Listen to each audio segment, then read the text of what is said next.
Does race matter? And when I say does race matter, I mean period in life. So this is my take on it. I think it's both, right? I think in life, race has provided certain people certain opportunities and has limited certain opportunities for others. But at the same time, people who have been limited those opportunities due to race, the ones that haven't cried about it have gotten ahead at the end of the day. And so I feel like it matters, but when you put too much emphasis on it and you base your life around the color of your skin instead of what you can provide and what service you can provide, that's where you start to fuck up. I'm not saying that, people don't get ridiculed or treated a certain way for being black or for being brown, right? But you would be a dummy to make that your whole identity, because at the end of the day, you're a human being, you're a person, right? So you dictate where your life goes at the end of the day. Just because you are black, brown, white, whatever, you dictate ultimately where you're going to end up. And so I feel like a lot of people, when they don't do the groundwork, when they are not self-disciplined, when they're not consistent, and they don't get the things that they want, they bend back on, oh, it was because I'm black, or it was because I'm Mexican. No, my nigga, it's because you didn't put in the fucking work. And so that's the part of it too. But don't get it twisted. You will get some doors shut in your face because of your race.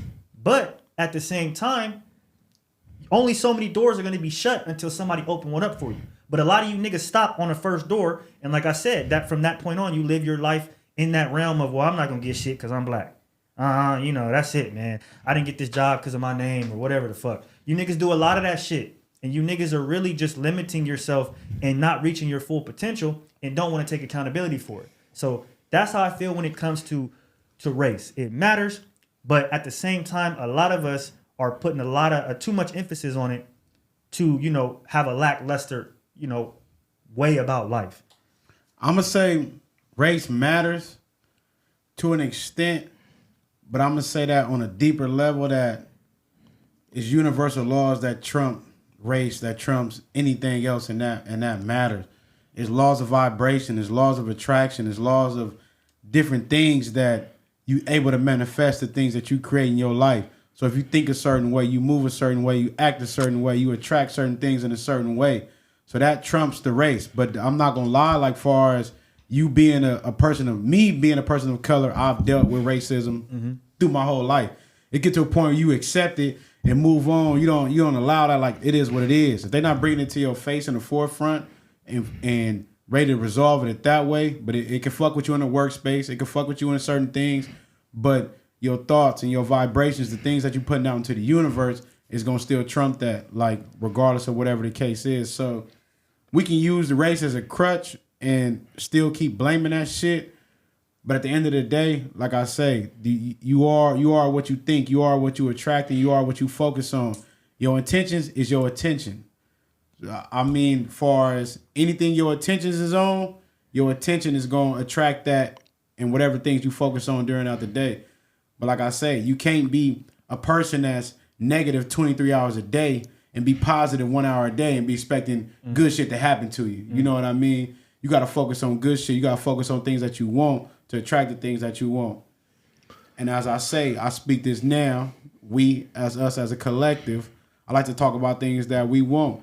I say we millionaires in the next 2 years. You know what I mean? Focus on the good shit. And the things that you talk about and bring about is what you're going to attract. The things that you hang around is what you're going to attract. Your environment is what you're going to attract. So that's where the thoughts come in. But regardless, race matters, but it doesn't, if that makes sense. It makes sense. I say race matters. Now, I'm not so hung up on the whole racist and, oh, we a victim type thing. I mean, just like period in life, just even relating to people in general. There's some things, even though we could get along as humans, if you're not black, you just won't understand. That's definitely true. If you white, I just won't understand. If you Hispanic, I just can't understand. The only one I can understand is somebody that's the same as you. Like you like to use the animal kingdom, for example, right? They like to say animals they aren't conscious. That's what separates us from them, even though we're animals as well, but we are conscious. So they just act off instinct. So everything you see in the wild is perfection because that's their God-given instinct. So they just acting perfectly as they are, as they're supposed to be. And animals all separate by what they are. The lions hang with the lions, the cheetahs hang with the cheetahs, the elephants with the elephants, the alligators with the alligators, and they all make up that society. And anytime they intertwine, sometimes it could go cool, sometimes it could go bad. But they know, like, hey, as long as you doing your thing there, you being the cheetah, cool, we ain't fucking with you. We gonna be over here, be the lions, we ain't fucking with you. You feel me? But same thing with human.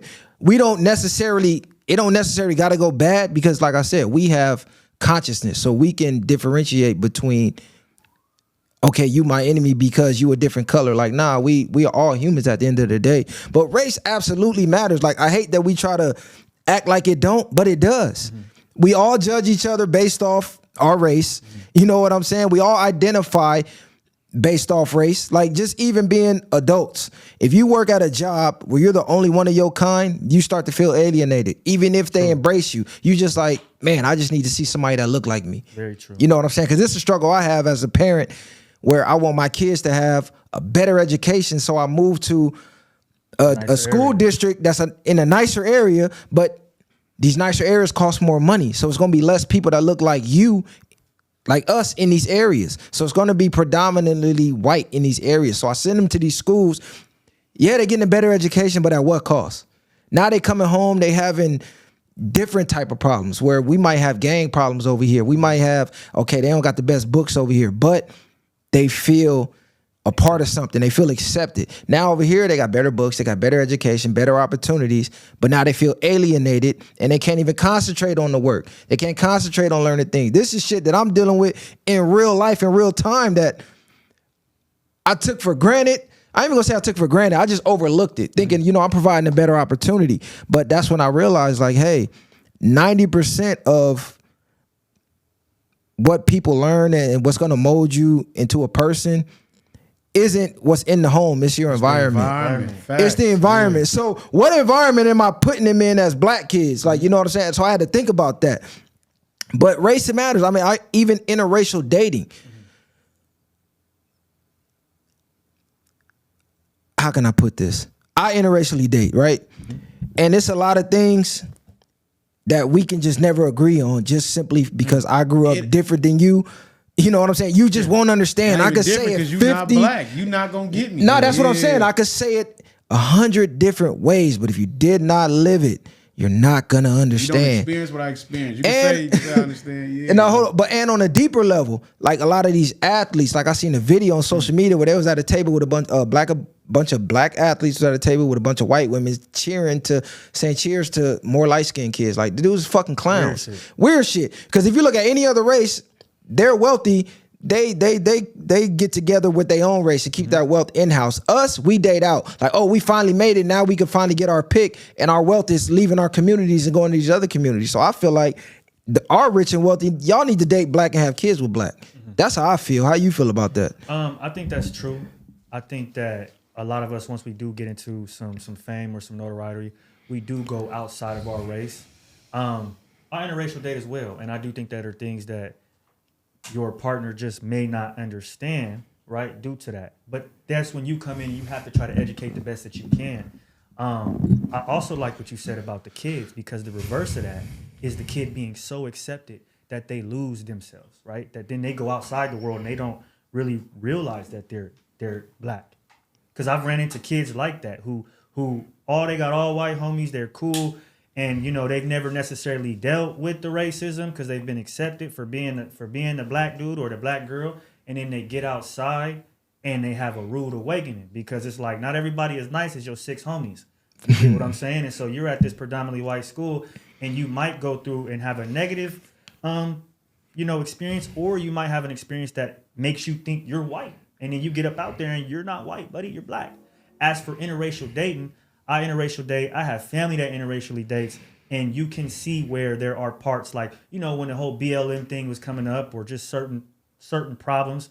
I've had family members, you know, not necessarily agree with their spouse, and then their kid is kind of like, you know what I mean, not knowing what to do. But what I realize is that when you're black and you do interracially date and say you have children, you have to like put that blackness on them. You have to educate them immensely on it, because at a point in time, the kid is going to be the one that more than likely makes the other parent see, like, yo, this is what it is. This is really what it is, mom or dad, because it's hard for them to understand that. And I don't think a lot of people do until they have the children. Then they get it, like, okay, this is how my daughter or how my son is being treated due to the color of their skin. I might not be that color, but now maybe you get a little bit more. I don't think there's anything wrong with interracial dating. I just think that a lot of niggas gotta, if you're gonna do it, don't denounce your own kind because of it. That's the problem that we have. A lot of you niggas maybe had a tumultuous relationship with your mother, right? Or your aunties or whatever. And now that's how you base every single black woman out in the world. So then you come up to the Mexican girl or the white girl and you giving her a whole different energy than maybe you done gave the nice black girl over here. All due to, because you looking at her like you was looking at your mom or your aunties. But you got to open that up and understand that's not going to be every woman. Do you get what I'm saying? So I think that's the biggest problem about it, is that a lot of dudes, black dudes, get around other races and they quick to just denounce their own race. Crazy. Like, it's not a problem to interracial date, but when you're doing that, you're making us look weak as a whole, and you're just driving the rift even further. So, and then again, a lot of you niggas will let your white girl that you with or your Mexican girl that you with get off with a lot of shit and not check her because you just don't want to say nothing. But that's your job. If you're going to date outside your race, your job is to stand up for your race every single time that there is a misunderstanding or a lack of knowledge within. Because at that point, if you're not doing that, then what the fuck is you doing? You get what I'm saying? You pretty much the house nigga in the house that just let shit happen and you just turn the other cheek. That's not a productive member of the community. You know what I mean? And so it's very hard, I think, for some people. And then again, some people just don't even care. Like some niggas don't even care. They dead outside their race and they don't give a fuck about educating their spouse about race or whoever they fucking with. You get what I'm saying? So it's tough. But I think the hard pill to swallow for black men and black women is that we're black and this shit is going to carry with us regardless. So whoever you date, outside your race, your kids, you're going to always have to educate these people. And you can never get tired of doing so because that's just a duty we've been assigned since birth. That's a fact, bro. But I'm not against interracially dating, but I am against it, like I said, with our wealthy and our rich. Like, bro, y'all keep talking about, oh, the government ain't helping us, this, that, and the third. But nigga, you're doing the same thing that they doing. Like, okay, all of this wealth that could be kept in-house to help our community, like we can help ourselves, because at the end of the day, self-preservation is first. I don't care how much you care about humanity. It's embedded in you to preserve yourself first. So I'm about keeping us pure and keeping us strong. Because if all of us start dating out, I mean, what's gonna happen to our race? So I don't get mad when other races say, "Hey, I don't have a problem with y'all, but I don't interracially date." Shout out to y'all. Yeah. Like I'm not mad at it. You keeping your bloodline strong, so I don't have a problem with that. But like you said, it's the ones that denounce actually being black. Because I feel like it's a lot of black people that hate black people more than racists do. Yeah. Like I'm seeing women literally saying racist remarks, black women, to black men. Mm-hmm. Like what the like you're black. Black men the same thing, saying actual racist remarks that a so-called Klansman would use, and you using it against your own without looking in the mirror and going, hey, you're still black. So even though you date out, you start to feel like you're a part of this community. No, nigga, you're still black. But another thing I wanted to say was because you know how you're speaking about wealthy people of color dating outside their race. For instance, I'm gonna bring up LeBron James and his son, Bronny James. He went to prom with a white girl and everybody tripped, right? And I feel like, again, kind of to bring it back to the school thing he was talking about, like he's in an area where his color is lacking. So then at that point, you know what I mean, due to his financial status and where he is, how does he keep his, you get what I'm saying, his love within his bloodline? Because he looking around, it's like there's probably maybe one or two of them around. So that's another part where it's like, as the parent that's wealthy and black, you have to try to input him in environments where there are black women and black men who are aware of what's going on. Shout out Floyd Mayweather. I saw an interview of his where he talked about just this issue, where he took his kid, took it to the best school, and he was like, what am I doing? Like my kid is the only one of his kind here or her kind here. So he took him out and took him to, I think he's at a public school. So he could be around different people, because when you get in the real world, you're going to be around all races. You're going to be around all people. So you got to know how to deal and interact with all people. So shout out Floyd Mayweather for that, man. That was a boss move right there. Nah, I'm good. Y'all good. He said we killed it. Yeah.